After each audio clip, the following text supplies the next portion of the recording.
My name is Clara. I'm a 32-year-old part-time working mom. I married into a family that owns a renowned business corporation. Despite the surprising ease with how both families accepted our union, others were quick to label us a mismatch. But now, 5 years into our marriage, everyone watches over us with warmth. I feel truly cherished and it makes me grateful every day. This not only applies to my relationship with my husband, but with my in-laws as well. Especially my mother-in-law. She treats me just like her own daughter. Clara, darling, are you feeling all right these days? You look like you've lost some weight. I'm worried about you. Here, take this. Why don't you go out with that co-worker friend who visited the other day? What my mother-in-law handed me was a coupon for a popular steakhouse. I can't use these lunch vouchers because I usually eat at our company's cafeteria. It'd be a waste to let it go unused, so you enjoy. Even though I could go out with my father-in-law on my day off, my mother-in-law told me not to worry, so I wouldn't feel pressured. Nevertheless, the amount inscribed in the discount voucher was incredibly luxurious, something I usually wouldn't even think about. Moreover, I was gently informed that there was a dress code suggesting I dress up a bit. I initially hesitated but agreed to enjoy the generosity of my mother-in-law when she made a certain request. Wow! My friend and I, upon entering the restaurant, instinctively gasped in awe. The long counter made of a genuine marble and the highly polished iron plates were simply spectacular. This is amazing. Overwhelmed by the ambience of the restaurant, a man who appeared to be the chef warmly showed us to our seats across the counter. I've been told by your mother-in-law that I can freely exercise my culinary skills to your heart's content. May I?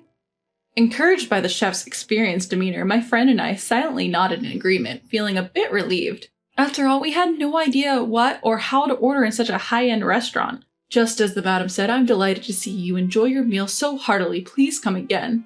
One by one, the delicacies melted in our mouths, and my friend and I, satiated to the brim, breathed contented sighs. The chef watched us leave with a friendly smile. However, that was delicious, wasn't it?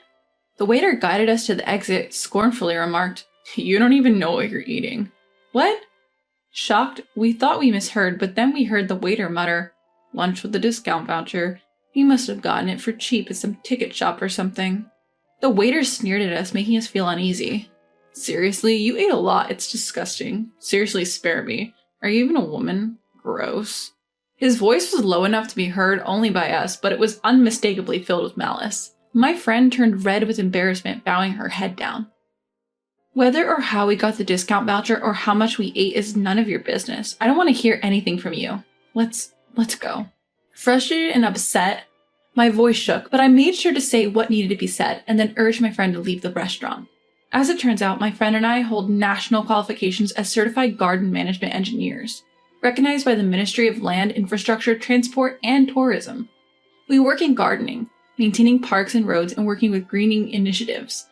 This might sound like a cute job, but it's quite physically demanding when you're out in the field. Our body is our capital. Unlike my slim husband, I can easily carry items weighing more than 20 kilos. Okay, I lied. Well, to confess, my husband can't bridal carry me, but I can lift him. Although we're not fat, we have firm muscles for women. We love our work, but we do have moments when we wish we could be bridal carried. It's a bit of a dilemma, we often joke. Because of our physical demands, we can eat more than twice the amount of food an average woman can. Of course, I love meat. I think the chef made our hearts flutter by saying, The madam told me you could enjoy the meal to your heart's content, and I'm glad you enjoyed your meal so much because my mother-in-law had told him about us. Still, the deliciousness of the food got the better of us, and we ate more than usual. However, being called disgusting was too much. My heart, which had been so excited just moments ago, suddenly felt deflated. I'm sorry, it's because I invited you. My friend, whose cheeks were still flushed with embarrassment, reassured me that it wasn't my fault, but I couldn't shake off my feelings. Moreover, I felt pathetic when I opened my bag to give a tissue to my friend who had teary eyes, and I discovered I seem to have left my handkerchief in the restaurant. It was a beloved handkerchief that my mother-in-law had given me as a gift.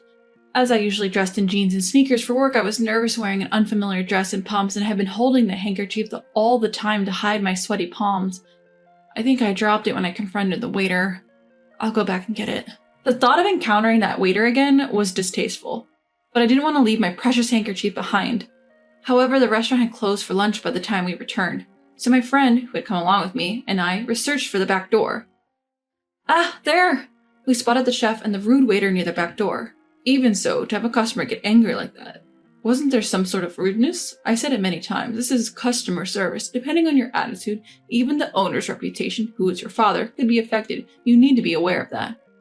Yeah.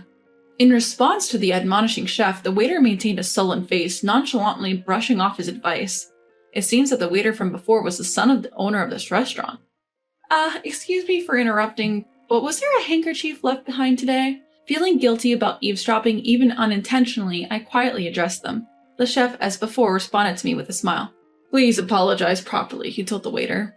The chef, who had brought the handkerchief from inside, handed it to the waiter and encouraged him to apologize.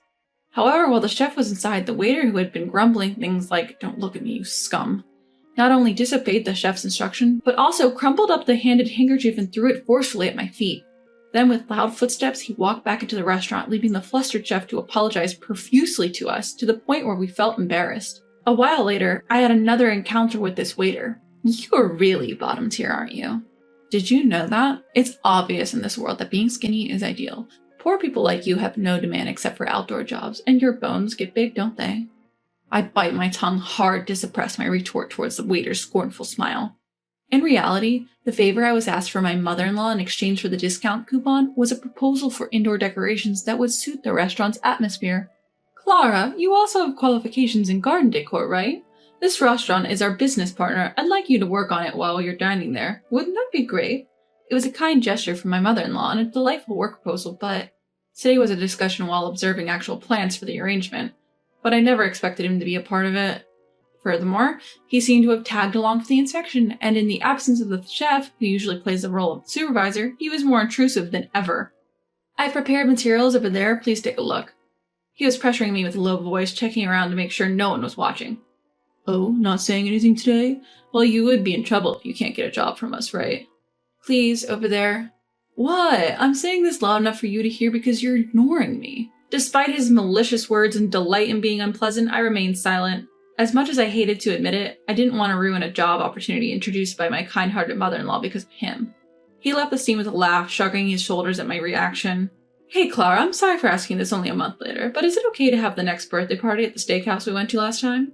My mother-in-law asked me this with a slightly troubled look when my father-in-law's birthday was nearing. It was a family tradition that my mother-in-law wanted everyone to attend my father-in-law's birthday party once a year. All three brothers, their families, and I regularly meet as we all get along well, and everyone looks forward to celebrating not just my father-in-law's birthday, but also my mother-in-law's birthday every year. I told him to tell me his favorite restaurant, he just went ahead and booked it himself. Such a troublesome man. If I had known about this, I would have given you a coupon for a different restaurant, my mother-in-law sighed.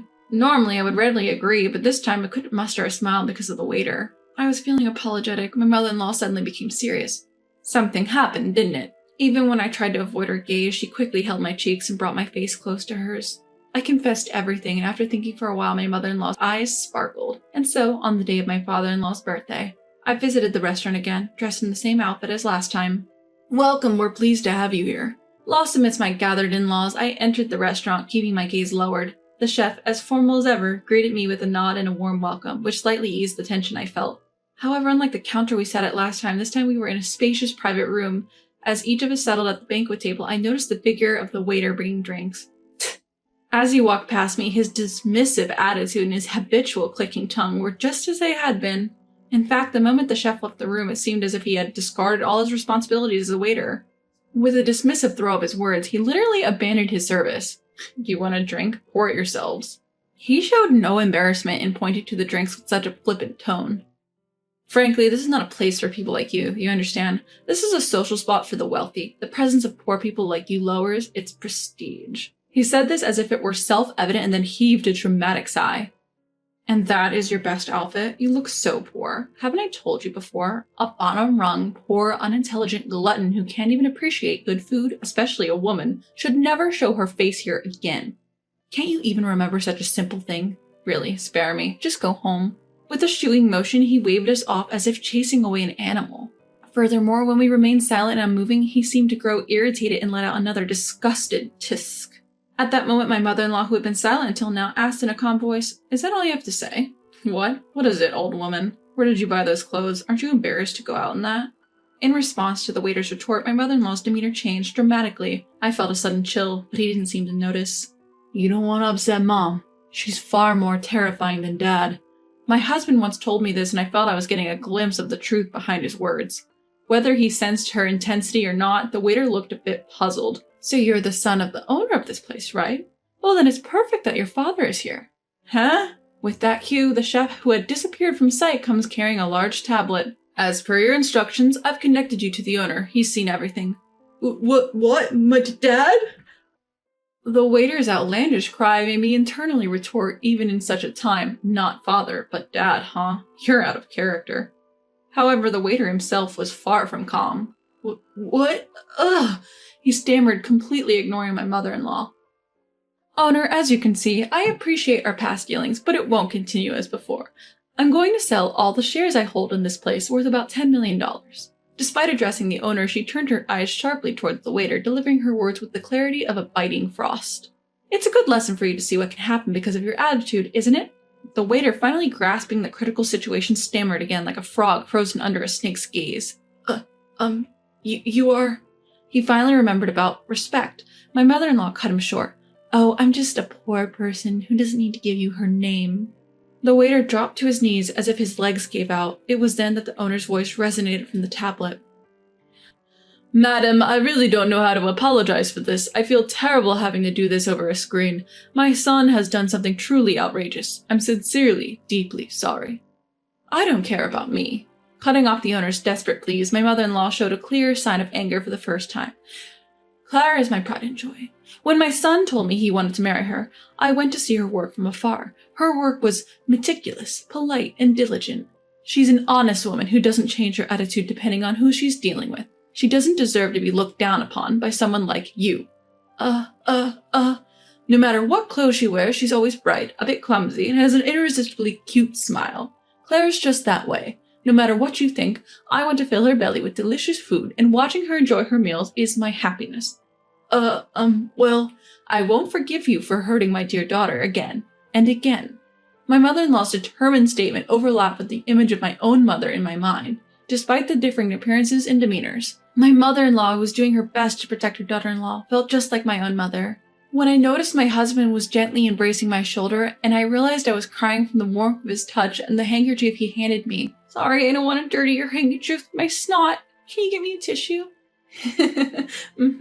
While my husband was trying to hold back his laughter on one side, I needed many tissues for my tears. During all this, my mother-in-law continued to press the waiter firmly and unyieldingly. What's important to me is the entire family here. None of us should be belittled by you. Our outfits that you snickered at are indeed no-name brands from chain stores. But for my dear family who are willing to joyfully wear clothes that they know will be looked down upon and are not even to their own tastes, I feel proud. You don't need to judge people by their fashion at first glance. As long as you cherish what's important, everything else doesn't matter. I'm sorry. Facing my mother-in-law's wrath head-on, the waiter began to tremble and apologized. You're absolutely right, madam. He was unbelievably rude to your family even though he didn't know they were related to you. I'll disinherit my son this instant. Dad! Don't call me with that embarrassing name, you failure. I made a mistake in how I raised you. Your younger brother will take over the company. Don't ever come back. Dad! The owner's son, Disown, clung to the tablet but was let out by the concerned chef.